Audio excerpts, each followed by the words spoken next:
नमस्कार, 4TV news देख रहे हैं आप। मेरे यानी अक्षिता रावत के साथ। चलिए सबसे पहले नजर डालते हैं अभी तक की कुछ सुर्खियों पर। जौनपुर में कच्ची दीवार गिरने से महिला की हुई दर्दनाक मौत। मुजफ्फरनगर में शराब की दुकान में लगी भीषण आग।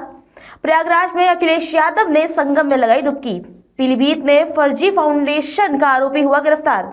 राष्ट्रीय सड़क सुरक्षा माह के अवसर पर कुलगाम में हुआ बाइक रैली का आयोजन। चलिए अब देखते हैं खबरें विस्तार से।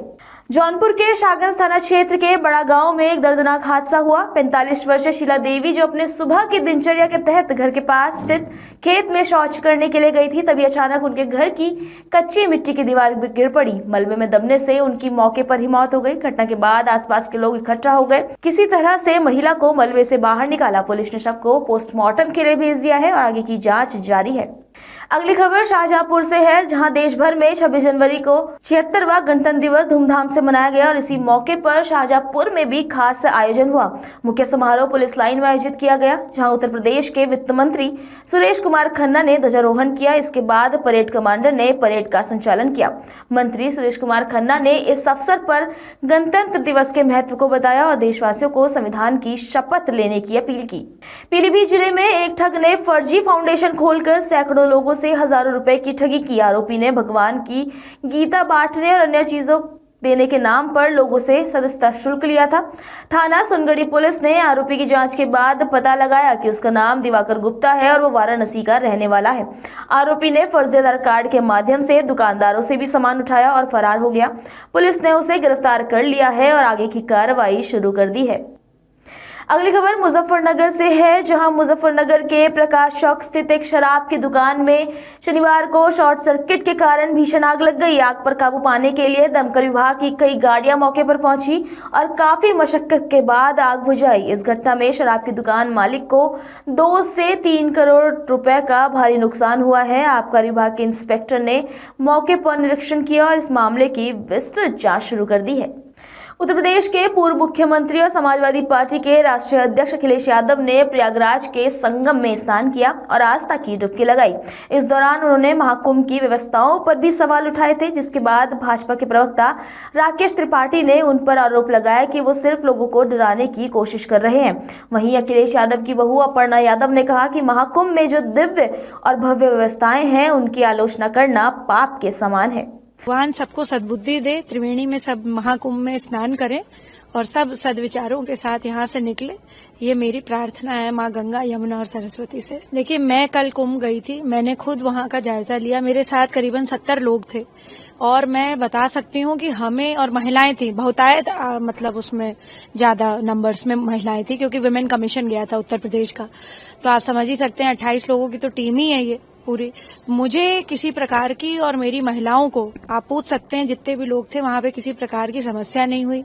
मुझे नहीं लगता आज उनको भी किसी प्रकार की समस्या हुई होगी। उत्तर प्रदेश के मुख्यमंत्री योगी आदित्यनाथ ने प्रयागराज में महाकुंभ के दौरान नगर भ्रमण किया। मुख्यमंत्री ने संगम में डुबकी लगाने के बाद गृह मंत्री अमित शाह के साथ संगमनोज, बड़े हनुमान जी मंदिर और अक्षय वट का दर्शन किया। इसके बाद मुख्यमंत्री ने जूना अखाड़ा और अन्य प्रमुख संतों से मुलाकात की। मुख्यमंत्री का यह दौरा महाकुंभ के आयोजन को लेकर एक महत्वपूर्ण पहल साबित हुआ है, जो प्रदेश की धार्मिक और सांस्कृतिक धरोहर को दर्शाता है। अगली खबर अयोध्या से है, जहां महाकुंभ में स्नान करने के बाद लाखों श्रद्धालु उत्तर प्रदेश के अन्य तीर्थ स्थलों जैसे अयोध्या, काशी और वृंदावन पहुंच रहे हैं। अयोध्या में भारी संख्या में श्रद्धालुओं का आगमन हो चुका है और राम मंदिर, हनुमानगढ़ी और अन्य प्रमुख स्थलों पर भीड़ काफी बढ़ गई है। हनुमानगढ़ी से नया घाट तक की सड़कें भी श्रद्धालुओं से पूरी तरह से भर चुकी है, जिससे यातायात में भी कठिनाई हो रही है। आज से ताजमहल में मुगल बादशाह शाहजहां का उर्स शुरू हो रहा है। इस खास मौके पर ताजमहल में 3 दिन तक प्रवेश निःशुल्क रहेगा। इस दौरान ताजमहल का तहखाना खोला जाएगा, जहां लोग शाहजहां और मुमताज की असली कब्रों का दीदार कर सकेंगे। इस अवसर पर ताजमहल में मिलाद शरीफ कव्वाली और मुशायरा आयोजित किया जाएगा। हिंदुस्तानी सतरंगी चादर भी पेश की जाएगी। ताजमहल में 3 दिन तक पर्यटकों का प्रवेश निःशुल्क रहेगा, जिसके कारण सैलानियों की भारी भीड़ उमड़ रही है। ताजमहल के आसपास सुरक्षा के कड़े इंतजाम किए गए हैं ताकि इस ऐतिहासिक मौके पर कोई भी अप्रिय घटना न घटे। आज शहंशाह शाहजहां का 370वें उर्स का आगाज हो चुका है। आज गुसल की रस्म अदा की गई, फातहा हुई, उसके बाद मिलाद शरीफ का आयोजन हुआ। कल 27 तारीख को संदल की रस्म अदा की जाएगी। 28 तारीख को पुल के बाद चादर पोशी का सिलसिला शुरू हो जाएगा। इस अवसर पर आर्कोलॉजिकल सर्वे ऑफ इंडिया की तरफ से 2 बजे से 2 दिन तक फ्री रहता है और उसके बाद 28 तारीख को सुबह से शाम तक पर्यटकों के लिए ताजमहल निःशुल्क रहेगा। अगली खबर जम्मू कश्मीर से है, जहां राष्ट्रीय सड़क सुरक्षा माह के अवसर पर कुलगाम में एक बाइक रैली का आयोजन किया गया, जिसका संचालन ARTO कुलगाम डॉक्टर शौकत अहमद के मार्गदर्शन में हुआ।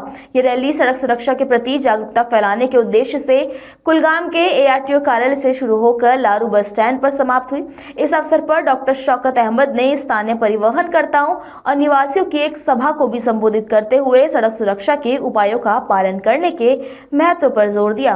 उन्होंने बताया कि दुर्घटनाओं को रोकने और सभी के लिए सुरक्षित सड़कों को सुनिश्चित करने के लिए हर व्यक्ति को यातायात नियमों और प्रोटोकॉल का पालन करना आवश्यक है। इस रैली में बड़ी संख्या में स्थानीय लोग, परिवहनकर्ता और छात्र शामिल हुए, जिन्होंने मिलकर सड़क सुरक्षा के प्रति एक सुरक्षित और अनुशासित दृष्टिकोण को बढ़ावा देने का संकल्प लिया। देखिए, जो रोड सेफ्टी महीना जो 1 जनवरी 2025 से शुरू हुआ है, 31 जनवरी 2025 तक चलेगा। और इसका मकसद जो है वो यही है कि जो रोड सेफ्टी अवेयरनेस है हर एक रोड यूजर तक पहुंच जाए, ताकि ये जो रोड हादसा है ये कम हो जाए। अगर हम देखें, ये जो रोड सेफ्टी है अभी ये प्राइम कंसर्न है, प्रेसिंग कंसर्न है। अगर हम देखेंगे हमारे मुल्क में लगभग 1,80,000 के आसपास कीमती जानें हर साल जाया हो जाती है। यूनिफॉर्म सिविल कोड, समान नागरिक संहिता या कहें कि UCC को लागू करने वाला पहला राज्य उत्तराखंड है।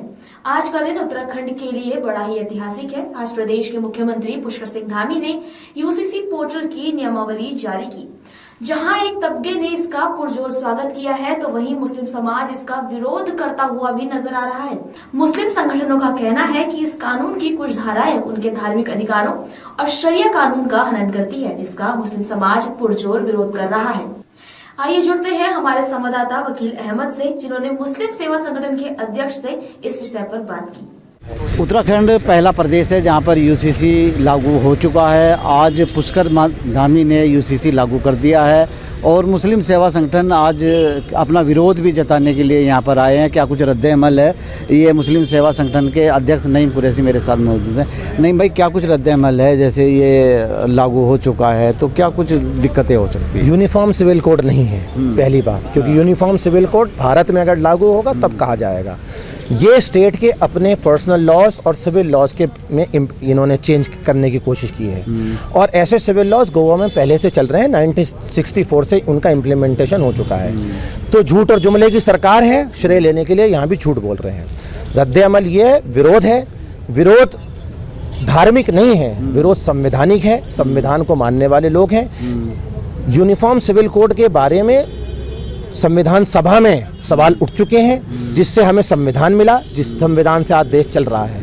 और बड़े बड़े सुप्रीम कोर्ट के जजेस, हाई कोर्ट के जजेस, IAS ऑफिसर्स इस कानून के खिलाफ है। आप किसी के कल्चर को तोड़ नहीं सकते, आप किसी के कल्चर को पे अपना कल्चर नहीं थोप सकते। एक रंग की सियासत करने की कोशिश की जा रही है। ये जो बहुरंग है, ये जो कंपोजिट कल्चर है, इसको कहीं ना कहीं तोड़ा जा रहा है। और सिर्फ यही कानून नहीं, CA का कानून देखिए, NRC का कानून देखिए, तलाक का कानून देखिए। आपको मुस्लिमों से अगर इतनी मोहब्बत है तो लिंचिंग में मुसलमान क्यों मारे जा रहे हैं? फिर प्रधानमंत्री चुनाव में ऐसा क्यों कहते हैं कि वो मंगलसूत्र भी उतार लिया जाएगा?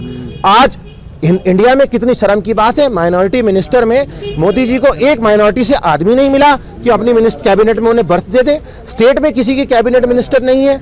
आज कहीं भी किसी भी राज्य में कैबिनेट मिनिस्टर्स नहीं है जहां बीजेपी की सरकार है।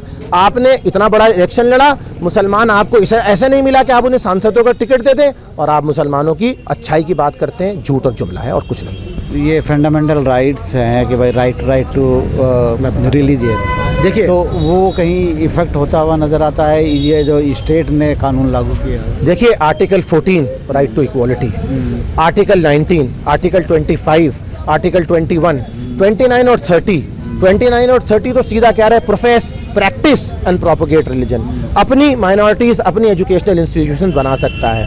और part 3 of the Indian constitution, जहाँ directive principle of the state policy हैं, जिसमें फंडामेंटल राइट्स हैं जिनको मौलिक अधिकार कहा जाता है, उसमें एक राइट है कल्चरल लिंग्विस्टिक राइट्स। आप कल्चरल लिंग्विस्टिक राइट्स को तोड़ रहे हैं। ये शादी, ये तलाक, ये इद्दत, ये कल्चरल राइट्स हैं। ये लैंग्वेज, ये लिंग्विस्टिक राइट्स है, इनको अगर तोड़ा जा रहा है इसका मतलब संविधान की हत्या हो रही है। क्या ये जनहित में है? अगर जनहित में होता तो जन आक्रोश ना होता। जनहित में रोजगार का मुद्दा है, स्वास्थ्य का मुद्दा है, इसे धामी सरकार करे, हम उसका स्वागत करें।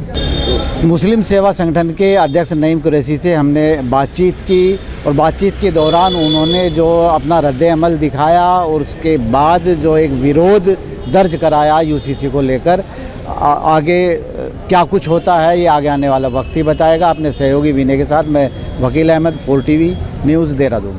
इस मामले में आज मुस्लिम सेवा संगठन ने राज्यपाल को इस कानून को काला कानून बताते हुए निरस्त करने की मांग की है। अब देखना होगा कि इस विषय में सरकार आगे क्या कदम उठाती है। अभी के लिए इतना ही। खबरों के लिए बने रहिए 4 TV न्यूज़ के साथ। अब तक के लिए नमस्कार।